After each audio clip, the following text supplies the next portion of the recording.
Okay, so I have about a pound of hamburger that I froze. We had leftover. Paul had made meatballs and just put that into a Ziploc bag, flattened it out, and just froze it.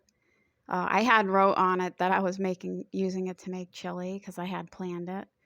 And so I'm just going to add that to the pan.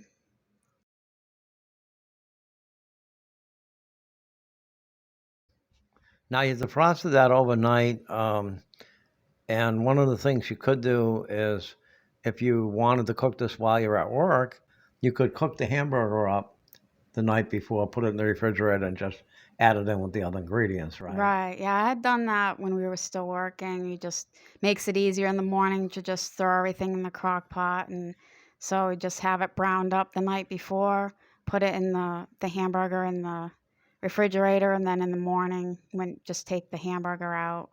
I think at one point I might have even just stored it in the crock pot in the crock in Yeah. the fridge, and then just added it to the crock pot. Um, So this is a very mellow chili, um, and that's the way we like it. But if you wanted to, you could spice it up, right? Yeah, you could add some diced. I used to add a can of diced green chilies to it. I just don't do that anymore, but it does add a give a nice flavor to it. Or if you buy the packet of chili seasoning, you can also get the spicy one too. And now we're gonna have a little extra treat with this. Um, my wife baked up some Nova Scotia bread, and we call it Nova Scotia bread because it's very similar to the bread we used to get when we went to Nova Scotia on the last day. Or we would call a baker a couple of days ahead of time and let them know we're coming down and we're going to get a dozen to 15 loaves of bread to bring home with us. And it's really great, and it really just brings back old memories. But the fantastic part of it was smelling the two cooking Cooking together. together. Oh, Yeah, I have yeah. a bread machine, so that's been a great blessing. I use that a lot. And that bread that I make that we call the Nova Scotia bread is so simple. It's once again 4 ingredients, just like the chili. So it's just water, flour, yeast, and salt. So, looks like we're ready to put it in a pan, huh? Or ready to put it in a crock pot. Yeah, just cook it till it's browned all the way through. And then we're just going to add that to the crock pot.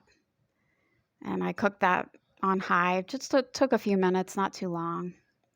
And just I should have had a spoon with the holes in it to not include the grease in there, but.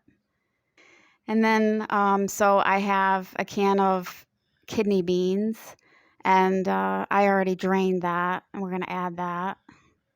And then a can of crushed tomatoes. Just add all of that. We always have crushed tomatoes on hand. Yeah, we use that for a lot for pizza sauce and lasagna and everything. And then this is the packet of the chili seasoning. It makes it so much easier.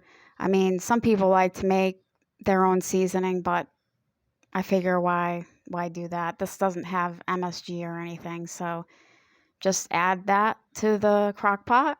And so it's just those 4 ingredients. I turn the crock pot on low for about 8 hours. I think this ended up cooking for 6. And mix it all together once you have everything added to the crock pot, and just put the lid on.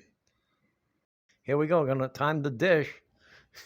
Yep, so we have the bread all made and taken out of the bread machine, and just scooping out the chili. And like I said, cooked around 6 hours on low in the crock pot.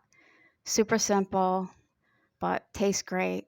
And some people don't add beans to their chili, but we Right. like it like that. Yeah, well, like the extra fiber. We I got like we gotta add a little something to it, and extra flavor, extra fiber. and it helps fill it out too. There's gonna be enough left for to have this again tomorrow. Yep. Bye. Okay, thanks for watching. Bye.